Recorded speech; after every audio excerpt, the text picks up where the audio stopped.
Hello everyone, and welcome to this eye-opening video on heart attacks and how they can strike even the healthiest among us. Today, I'm sharing a personal story. About a month ago, while running a half-marathon Spartan race with my brother Jeff, my brother-in-law, and a good friend recovering from cancer, my brother suffered a heart attack mid-race. He's a fit guy. We'd just run a full marathon weeks earlier with no issues. This shows heart attacks aren't just for the older or unhealthy.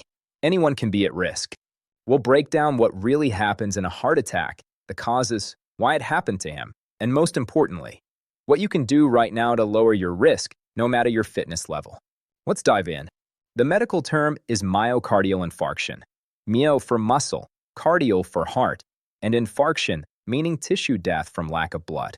It occurs when blood flow to part of the heart muscle is blocked, starving it of oxygen. If not restored quickly, that muscle dies. The block is usually in the coronary arteries, the crown of vessels feeding the heart. Key ones: right coronary and left. Most common cause: coronary artery disease from atherosclerosis, plaque buildup of cholesterol, calcium, and debris in artery walls. Over years, plaques grow, narrowing arteries. Symptoms often don't appear until 70% blocked.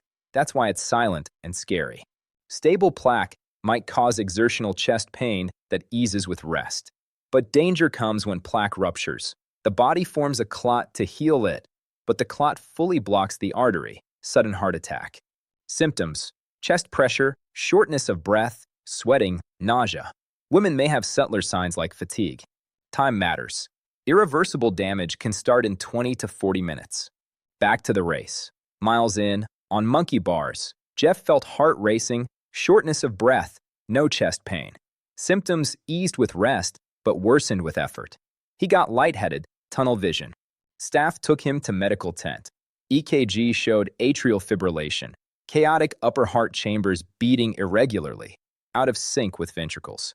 Afib risks clots and overworks the heart. Paramedics rushed him to hospital. They shocked him back to rhythm, but troponin was elevated and rising. Angiogram next day, 50 to 60% blockage in the widowmaker.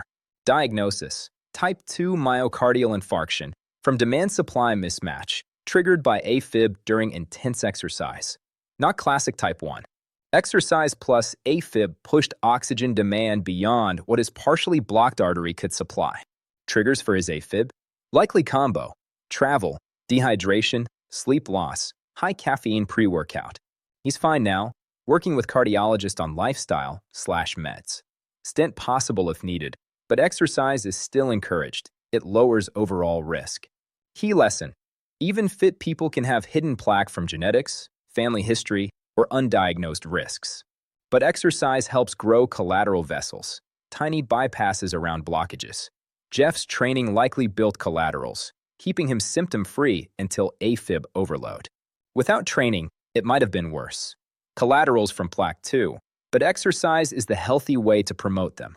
Damage to artery lining starts plaque. High BP, smoking, diabetes/high blood sugar, high certain cholesterols, genetics. Screen everyone. Annual physicals, BP, blood work. Advanced: coronary artery calcium scan for calcified plaque. If high, CT angiogram for detailed view. Even athletes, monitor. Lifestyle first.